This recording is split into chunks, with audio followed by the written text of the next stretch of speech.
Hi friends, क्यूएपीडिया में आपका स्वागत है और यह है हमारा ब्लॉग QApedia.com। आज का जो हमारा टॉपिक है वो है सिलेनियम में जावास्क्रिप्ट एक्सपाथ इंट्रोडक्शन। और जो सब टॉपिक्स हम डिस्कस करने वाले हैं वो है XPath introduction, what is XPath, importance of XPath, types of XPath, absolute XPath, relative XPath, how to find XPath, syntax of XPath, disadvantages of absolute XPath and then summary of the session. So XPath introduction का हम first topic start करते हैं, वो है what is XPath. सो हमने अपने पिछले sessions के सिलेबस में डिस्कस किया था कि there are 8 types of locators. 8 तरह के लोकेटर्स होते हैं और एक्सपाथ भी उनमें से एक लोकेटर है। So what is XPath? XPath एक लोकेटर है जो किसी भी एलिमेंट को लोकेट करने में हमारी हेल्प करता है। एक्सपाथ को हम कहते हैं एक्सएमएल पाथ। ओके, और ये जो एक्सएमएल पाथ होता है, ये पाथ होता है उस पर्टिकुलर एलिमेंट का फ्रॉम इट्स रूट नोड और from its immediate node. Okay, अब एक्सपाथ की इंपॉर्टेंस क्या होती है? तो सिलेनियम में 8 टाइप्स ऑफ लोकेटर्स होते हैं बट हम एक्सपाथ को सेपरेटली पढ़ रहे हैं। सो कुछ तो इम्पॉर्टेंट या स्पेशल होगा एक्सपाथ के बारे में। ओके, सो वो इम्पॉर्टेंट चीज़ क्या है इस पर्टिकुलर लोकेटर के बारे में? तो हमें ये पता है कि जो भी लोकेटर्स होते हैं वो किसी भी एलिमेंट को लोकेट करने के लिए यूज़ होते हैं। तो हम कोई भी लोकेटर यूज़ कर सकते हैं, जैसे कि आईडी, नेम या कोई दूसरा लोकेटर हम यूज़ कर सकते हैं एलिमेंट को लोकेट करने के लिए। बट हम एक्सपाथ क्यों यूज़ करते हैं? एक्सपाथ में क्या स्पेशल होता है? तो उसका आंसर ये है कि आईडी, नेम, क्लास नेम, ये जितने भी लोकेटर्स होते हैं वो एक एलिमेंट के एट्रीब्यूट्स होते हैं। ओके, तो उस पर्टिकुलर एलिमेंट में अगर ये एट्रीब्यूट्स हैं तो हम इन पर्टिकुलर लोकेटर्स को यूज़ कर सकते हैं। बट अगर उस पर्टिकुलर एलिमेंट में वो एट्रीब्यूट्स नहीं हैं तब हमें क्या करना चाहिए? हम उस पर्टिकुलर एलिमेंट को कैसे लोकेट करेंगे? तो एक्सपाथ हमारी प्रॉब्लम को सॉल्व कर देता है। तो एक्सपाथ हमारे लिए कोई भी एलिमेंट लोकेट कर सकता है। अब कितने टाइप के एक्सपाथ्स होते हैं? सो 2 टाइप्स ऑफ एक्सपाथ होते हैं, absolute XPath and relative XPath. Absolute XPath क्या होता है? ये होता है XML path of an element from root node.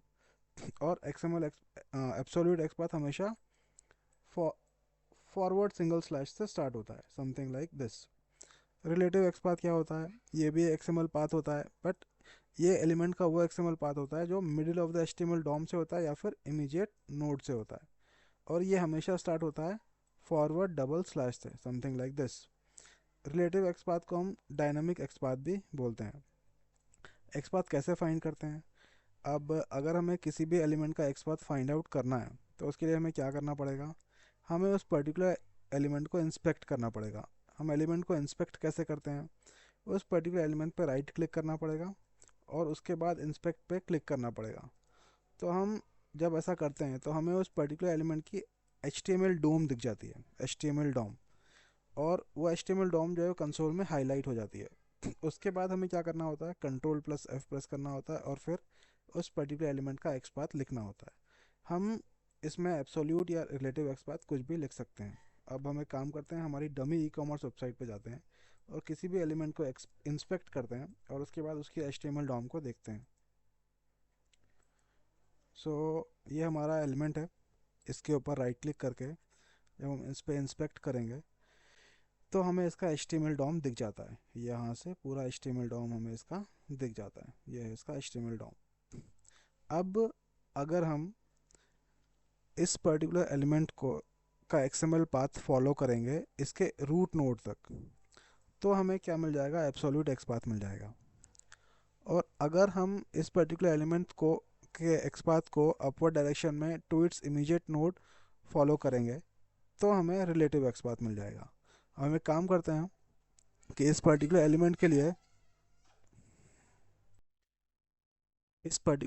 के लिए हम एब्सोल्यूट एक्सपाथ और रिलेटिव एक्सपाथ दोनों को फाइंड आउट करते हैं। So let's go to the website और इस लिंक पे कॉपी करने राइट क्लिक करने के बाद हमें आएगा यहाँ पर कॉपी का ऑप्शन और यहाँ पर हमें एक ऑप्शन मिलेगा कॉपी फुल एक्सपाथ। इस पर अगर क्लिक करेंगे फिर हम करेंगे Ctrl+F। और Ctrl+F करने के बाद यहाँ पर हम लिखेंगे फुल एक्सपाथ। तो हमें यहाँ पर ये फुल एक्सपाथ मिल गया है। ओके, अब फुल एक्सपाथ जो आया है वो समझने में थोड़ा मुश्किल लग रहा होगा बट एक चीज़ तो पक्की है, वो ये है कि हमने एक चीज़ देखी थी कि it starts with single slash, so ये सिंगल स्लैश से स्टार्ट हो रहा है, राइट। इसको अगर हम चाहें तो थोड़ा जूम कर सकते हैं।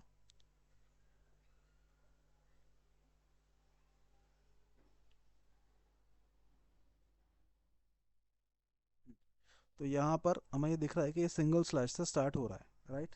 सिंगल स्लैश से स्टार्ट हो रहा है और ये रूट नोड से एक्सएमएल पाथ होता है। तो जो रूट नोड होता है वो हमारा होता है एचटीएमएल। ओके, तो ये चीज़ तो क्लियर हो गई कि ये एब्सोल्यूट एक्स पाथ है।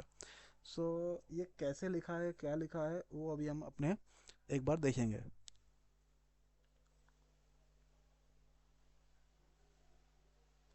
सो सबसे पहले हम देख लेते हैं syntax of absolute XPath क्या होता है। तो हम वापस आएंगे अपने ब्लॉग पे और जो एक्स पाथ का सिंटेक्स होता है एब्सोल्यूट एक्स पाथ का, वो हमें देखना होगा। तो एब्सोल्यूट एक्स पाथ एक एक्सएमएल पाथ है फ्रॉम इट्स रूट नोड। सो ये हमें पता है। दूसरी चीज़, हमें इसे सिंगल स्लैश से स्टार्ट करना होता है, तो ये भी हमें पता है। और हमें हर एक नोड का टैग नेम मेंशन करना होता है। हर एक टैग नेम का, जितने भी टैग नेम इस पर्टिकुलर एक्सएमएल पाथ में बीच में आते हैं, एलिमेंट से लेकर रूट नोड तक, उन सब का टैग नेम हमें मेंशन करना होता है, जो भी आ रहे हैं। ओके, तो वो हम कैसे करेंगे वो देखते हैं अभी हम। अब इसको हम हटा देते हैं, इसको हम रहने देते हैं और यहाँ पर हम इसको हटा देते हैं। और यहाँ पर अभी हम क्या करेंगे, हम एब्सोल्यूट एक्स पाथ लिखने की कोशिश करेंगे। तो सबसे पहले हम लिखेंगे यहाँ पर आई एम जी। ओके, हमारा जो एलिमेंट हमने लोकेट किया है उसका जो टैग है वो है आई एम जी। तो हम लिखेंगे सबसे पहले आई एम जी, और आई एम जी के पहले हम लगाएंगे एक single slash, forward single slash. अब ये जो इमेज है आई एम जी है वो आ रहा है ए टैग के अंदर। ओके, तो हम लिखेंगे यहाँ पर ए, और उस ए के आगे भी हम लगा देंगे फॉरवर्ड सिंगल स्लैश। अब इस पर्टिकुलर ए टैग को हम कर देंगे ऐसे बंद, और बंद करने के बाद देखेंगे कि ये ए टैग किस टैग के अंदर आ रहा है। तो हम देख रहे हैं ये आ रहा है div टैग के अंदर, तो हम यहाँ पर लिख देंगे div टैग। ओके, और फिर यहाँ पर लगा देंगे एक फॉरवर्ड सिंगल स्लैश। लेकिन इस div टैग के अंदर कितने ए टैग हैं, एक और दो, राइट। दो ए टैग हैं, तो हमें इस ए टैग के अंदर मेंशन करना पड़ेगा स्क्वायर ब्रैकेट 1। इसका मतलब यह है कि हम फर्स्ट वाले ए टैग को हम पॉइंट आउट कर रहे हैं। ओके, तो ये यहाँ से क्लियर हो गया। अब इस div टैग को भी हम कर देते हैं बंद, और ये div टैग आ रहा है li टैग के अंदर। तो हम यहाँ पर लिखेंगे li टैग, फिर फॉरवर्ड सिंगल स्लैश, और ये li टैग है, इसके अंदर कितने div टैग आ रहे हैं, तो हमने देखा दो आ रहे हैं, 1 2। तो हम फर्स्ट वाले div टैग को पॉइंट आउट करें तो हम यहाँ लिख देंगे 1, और फिर हम यहाँ वापस आ जाएंगे होम पे li, और li को बंद करेंगे, और li आ रहा है ul के अंदर, ul टैग, ul मतलब अनऑर्डर्ड लिस्ट, और li का मतलब होता है ऑर्डर्ड लिस्ट, सो लिस्ट सिंपल। तो ul के अंदर आ रहा है, तो हम एक काम करेंगे, यहाँ लिख देंगे ul। बट इस ul के अंदर कितने सारे लिस्ट टैग हैं, 1 2 3। हम फर्स्ट वाले को पॉइंट आउट कर रहे थे, तो हम यहाँ पर लिख देंगे 1। That's it. नाउ ul के आगे लगा देंगे एक सिंगल फॉरवर्ड स्लैश, और ul को कर देंगे बंद। अब देखना है कि ul टैग किस टैग के अंदर आ रहा है, तो ये आ रहा है इस div टैग के अंदर। तो हम ul के आगे लिख देंगे div,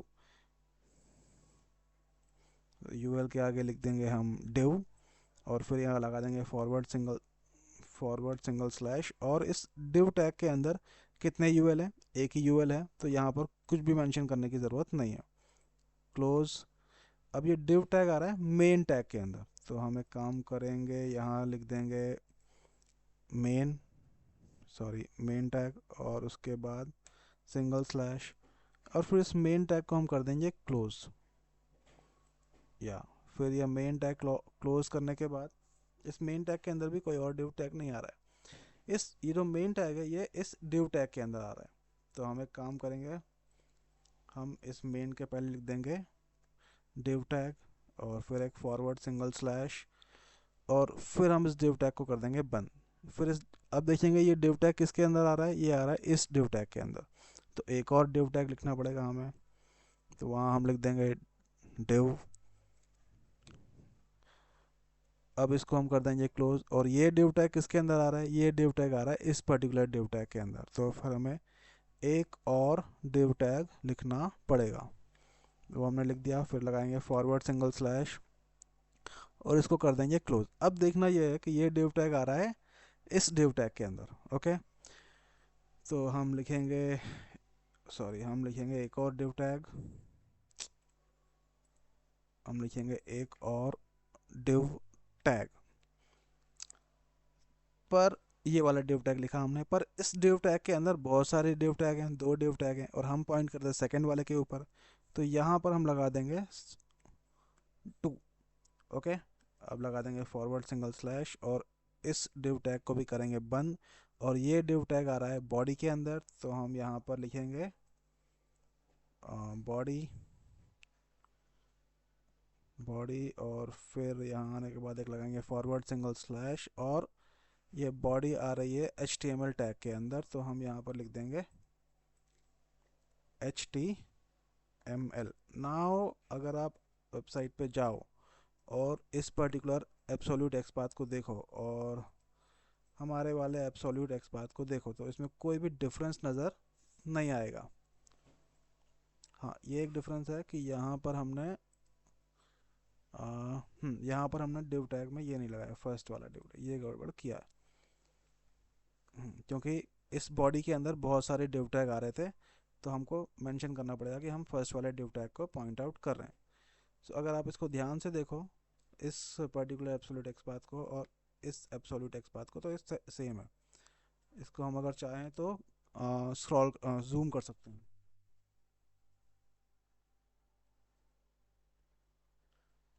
और जूम करने के बाद अगर आप इसको कंपेयर करोगे तो आपको बिल्कुल सेम मिलेगा। तो इस तरीके से एब्सोल्यूट एक्सपाथ लिखते हैं। ओके, सो हाँ, एब्सोल्यूट एक्सपाथ हो गया। अभी हमको लिखना पड़ेगा रिलेटिव एक्सपाथ। तो रिलेटिव एक्सपाथ लिखते समय हमें क्या कंसिडर करना पड़ेगा कि ये डबल स्लैश से स्टार्ट होता है, सिंगल स्लैश से स्टार्ट नहीं होता है। ओके, यहाँ पर भी हमें, हाँ, HTML इसके पहले सिंगल स्लैश लगाना था, ठीक है, डबल स्लैश से स्टार्ट होता है। और हम एक और हाँ, तो रिलेटिव एक्सपाथ के जो होते हैं दो टाइप के सिंटेक्स होते हैं। ओके, एक होता है ये वाला और दूसरा होता है ये वाला। तो इन दोनों में कोई ख़ास डिफरेंस नहीं है, ओनली ये डिफरेंस है कि हम एक रिलेटिव एक्सपाथ में टैग नेम मेंशन करते हैं और एक में हम टैग नेम की जगह पे स्टार लिख देते हैं। ओके, और कोई डिफरेंस नहीं है। तो हमें क्या लिखना होता है, टैग नेम, उसके बाद एट्रीब्यूट नेम के आगे हम लगाते हैं @ और एट्रीब्यूट नेम की जो भी वैल्यू होती है वो यहाँ पर हम लिख देते हैं। सेम वे यहाँ पर भी सेम चीज़, डबल स्लैश फिर स्टार और उसके बाद एट्रीब्यूट नेम, उसके आगे लगा दिया @ एंड देन एट्रीब्यूट वैल्यू। कोई खास डिफरेंस, कोई डिफरेंस नहीं है। सो एक काम करते हैं, हम लिखते हैं इस रिलेटिव एक्सपाथ उस एलिमेंट के लिए। सो लेट्स गो एंड इसको अभी हम जूम इन करते हैं।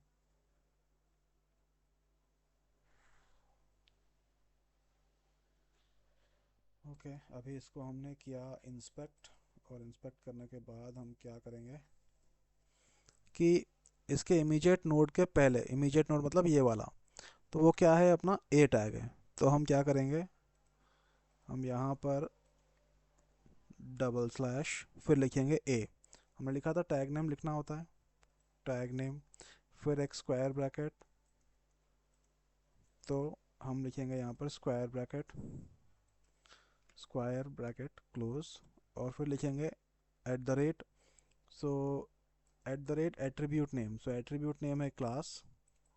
ओके, तो हम लिखेंगे यहाँ पर @क्लास, और फिर एट्रीब्यूट वैल्यू को हम सिंगल कोट्स में लिखते हैं। तो वैल्यू क्या है, यहाँ पे हम कॉपी कर लेंगे इसको, वैल्यू कॉपी करके यहाँ पर हम लगा देंगे एंड फिर एक सिंगल स्लैश और IMG, और दैट्स इट।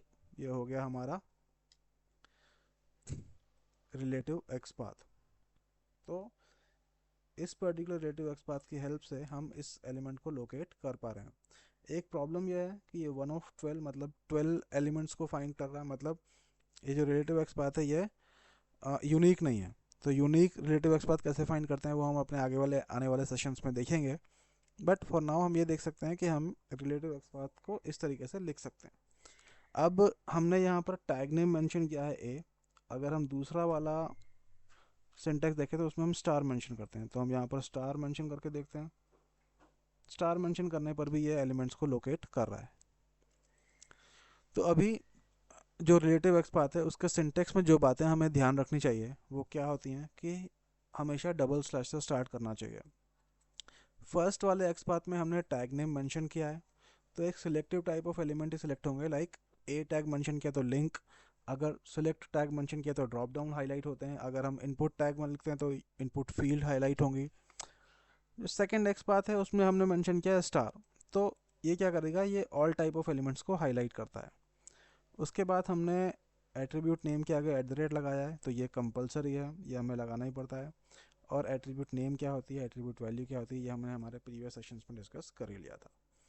नाउ हम कभी भी एब्सोल्यूट एक्स पाथ को यूज़ नहीं करते हैं। उसका रीज़न क्या है कि एब्सोल्यूट एक्स पाथ के कुछ डिसएडवांटेजेस हैं। एब्सोल्यूट एक्स पाथ जो है वो एक्सएमएल पाथ होता है किसी भी एलिमेंट का फ्रॉम रूट नोड, तो जो लेंथ होती है एब्सोल्यूट एक्स पाथ की वो बहुत ज़्यादा होती है। ओके। और जब भी HTML डॉम स्ट्रक्चर चेंज होता है तो जो XML पाथ होता है एलिमेंट का रूट नोड से वो भी चेंज होता है। और इस केस में जो XML पाथ होता है वो मोस्ट ऑफ द एलिमेंट्स के लिए, सारे एलिमेंट्स के लिए ऑलमोस्ट चेंज हो जाता है। तो हमें क्या करना पड़ता है, हमें सारे के सारे एलिमेंट्स का एक्स पाथ चेंज करना पड़ता है ऑलमोस्ट। और ये प्रोसेस बहुत ऑफन होती है, तो हमें बहुत ज़्यादा बार ये चेंज करना पड़ेगा और ऑलमोस्ट सारे के सारे एलिमेंट्स के लिए चेंज करना पड़ता है। तो ये बहुत ही कम्बरसम टास्क होता है। अब एब्सोल्यूट एक्सपाथ के केस में बहुत डिफिकल्ट होता है चेंज को फाइंड करना, जो कि लेंथ होती है एब्सोल्यूट एक्सपाथ की वो बहुत ज़्यादा बड़ी होती है। तो इसलिए उसे मैनेज करना भी बहुत मुश्किल होता है, एब्सोल्यूट एक्सपाथ को मैनेज करना भी बहुत मुश्किल होता है। तो we never ever use absolute XPath because of all these disadvantages. अब समरी जो आज के सेशन के है वो ये है कि जो टॉपिक्स हमने आज डिस्कस किए हैं वो हैं what is XPath, importance of XPath, type of XPath, absolute XPath, relative XPath, how to find XPath, how to find absolute XPath, how to find relative XPath, syntax of XPath, and then disadvantages of XPath. So इस session के लिए इतना ही, thank you very much.